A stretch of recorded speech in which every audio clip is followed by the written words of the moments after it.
नमस्कार. मी मनोज पाला. आज मी कार्यकर्ता हा नाटक बघितलं. उत्कृष्ट लेखन कार्य आणि समाजामध्ये जे घडतं ती सत्य घटना झालेली आहे असं नाटक बघताना मला वाटलं. सर्व पात्र काल्पनिक होते. कथा लेखन जे काय केलेलं ते पण काल्पनिक होतं, पण खरोखर आपल्या समाजामध्ये घडतं तसंच वाटलं. आणि अभिनय पण उत्कृष्ट होता. त्याच्यात विजातीय धर्म, वेगवेगळ्या धर्माचे लोक एकत्र राहतात. त्यातच राजकारणी लोक फूटफाट करून आपलं स्वतःचा फायदा कसा घ्यायचा ते खूप सुंदर रीतीने दाखवलं. डायलॉग्स पण खूप होते आणि त्याच्यात 2-3 कलाकारांनी मोठे मोठे डायलॉग्स जसे पाठांतर केलेले होते ते डायलॉग बोलताना एक पण चूक झाली नव्हती आणि उत्कृष्ट प्रमाणे ते केलं होतं.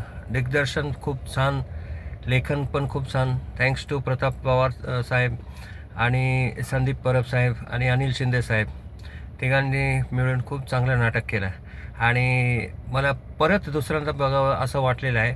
तर मी त्यांचे ते डोंबिवलीच्या जे प्रयोग होईल त्याच्यात जायचा प्रयत्न करेन आणि खूप खूप धन्यवाद.